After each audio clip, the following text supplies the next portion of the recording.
रात के 1:15 अचानक आईसीयू के बाहर अफरा तफरी मच गई। एक 42 साल का आदमी स्ट्रेचर पर लाया गया, चेहरा पीला, पसीने से भीगा हुआ, सांस तेज, मॉनिटर पर गिरता हुआ ब्लड प्रेशर। नर्स चिल्लाई, सर बीपी 70-40 है। लेकिन तभी मरीज ने डॉक्टर राघवेंद्र का हाथ कसकर पकड़ लिया। कांपती आवाज में बोला, डॉक्टर साहब, मुझे लग रहा है मैं आज नहीं बचूंगा।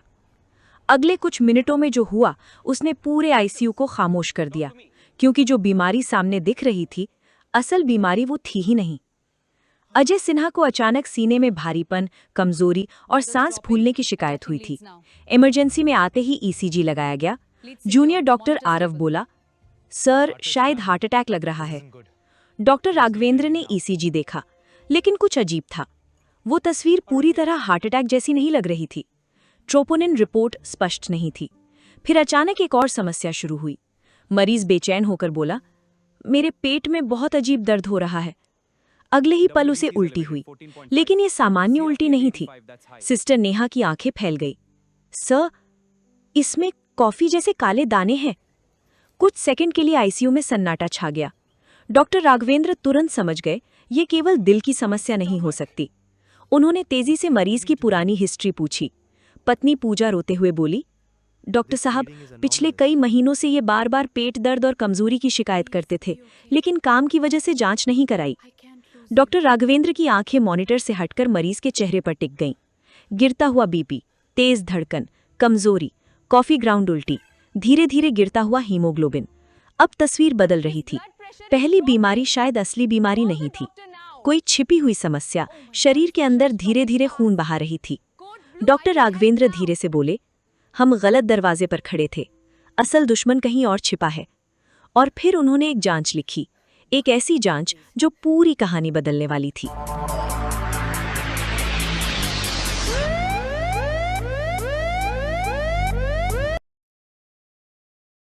जहां हर धड़कन एक कहानी कहती है।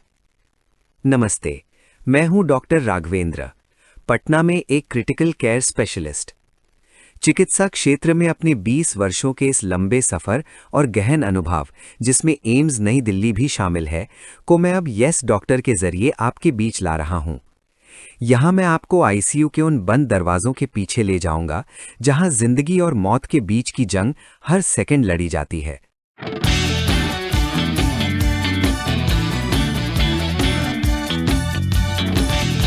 कहानियां उन मरीजों की जिनको हमने मौत के मुंह से बाहर निकाला।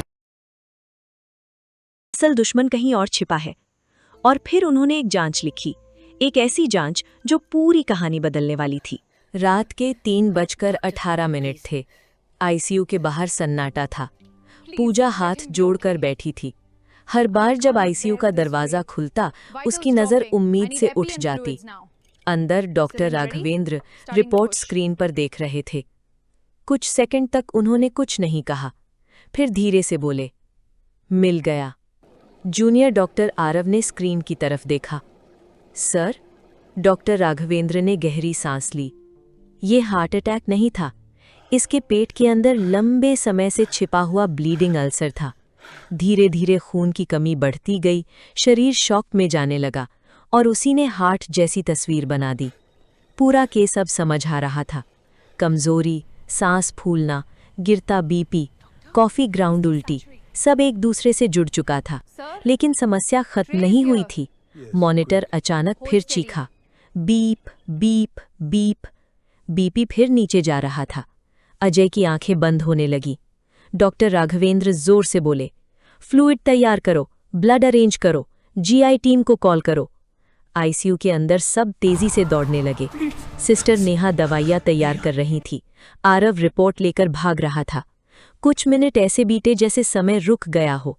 फिर धीरे धीरे मॉनिटर पर नंबर बदलने लगे। 60/30, 75/45, 90/60, 102/68। हार्ट रेट भी सामान्य होने लगा। सुबह की पहली रोशनी आईसीयू की खिड़की से अंदर आई। अजय ने धीरे धीरे आंखें खोली।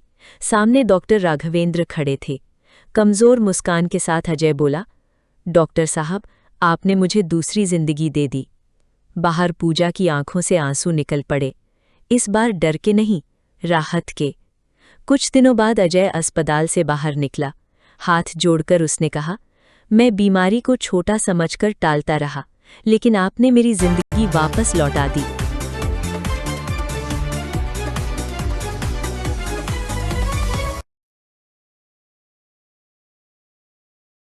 कर उसने कहा, मैं बीमारी को छोटा समझकर टालता रहा, लेकिन आपने मेरी जिंदगी वापस लौटा दी। अस्पताल की छत पर सुबह की हल्की धूप थी। कई घंटों की लड़ाई के बाद डॉक्टर राघवेंद्र आखिर कुछ मिनट आराम करने आए थे। हाथ में चाय का कप था, लेकिन उनकी आंखों में अभी भी रात की आईसीयू की तस्वीरें चल रही थीं। दोस्तों, कई बार शरीर हमें संकेत देता रहता है, लेकिन हम सोचते हैं कि ये सिर्फ गैस है, कमजोरी है या काम की थकान है। अजय के साथ भी यही हुआ। लगातार पेट दर्द, कमजोरी, चक्कर आना, काला मल, बार बार थकान या कॉफी जैसी उल्टी ये साधारण लक्षण नहीं हो सकते। शरीर के अंदर धीरे धीरे खून बहना कभी कभी लंबे समय तक छिपा रह सकता है। शुरुआत में ये किसी दूसरी बीमारी जैसा दिख सकता है, जिससे पहचान मुश्किल हो जाती है। जितनी देर जांच में होगी, उतनी मुश्किल इलाज में हो सकती है। कुछ बातें याद रखिए। लगातार पेट दर्द या बार बार एसिडिटी को महीनों तक नज़रअंदाज ना करें। बिना सलाह के दर्द की दवाओं का लंबे समय तक उपयोग ना करें। अचानक कमजोरी, चक्कर, काला मल या खून जैसी उल्टी होने पर तुरंत अस्पताल जाएं। नियमित स्वास्थ्य जांच कई गंभीर समस्याओं को जल्दी पकड़ सकती है। कई बार बीमारी हमें नहीं मारती, हमारा उसे देर से पहचानना नुकसान पहुंचाता है। लग रहा था कि अब रात खत्म हो चुकी थी, लेकिन तभी नीचे इमरजेंसी से अचानक शोर उठा। एक स्ट्रेचर तेजी से अंदर लाया जा रहा था। एक लगभग 20-22 साल की लड़की, उसके हाथ कांप रहे थे, आंखों की पुतलियां असामान्य लग रही थीं, और वो बार बार सिर्फ एक ही बात कह रही थी, दीवारें हिल क्यों रही हैं? मॉनिटर अचानक तेज आवाज करने लगा। सिस्टर नेहा चिल्लाई, sir, heart rate 180। Doctor Raghavendra ने चाय का कप धीरे से नीचे रखा। उन्होंने मरीज की आंखों में देखा और उनके चेहरे का भाव बदल गया। कुछ ठीक नहीं है, ये मामला बहुत अलग है। क्या उस लड़की के साथ हुआ था? जानने के लिए देखिए यस डॉक्टर का अगला केस।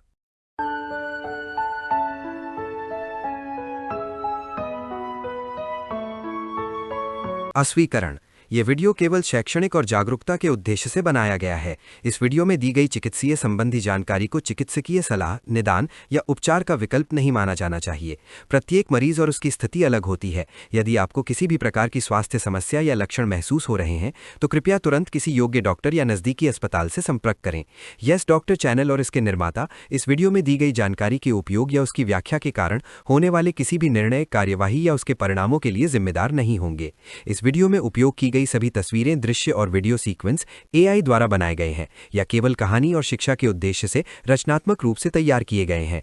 इनका किसी वास्तविक मरीज या वास्तविक घटना से कोई संबंध नहीं है। यदि किसी वास्तविक व्यक्ति, जीवित या मृत, अस्पताल या घटना से कोई समानता दिखाई देती है, तो वह केवल संयोग मात्र है। दर्शकों से अनुरोध है कि किसी भी स्वास्थ्य संबंधी निर्णय से पहले पेशेवर चिकित्सीय सलाह अवश्य लें।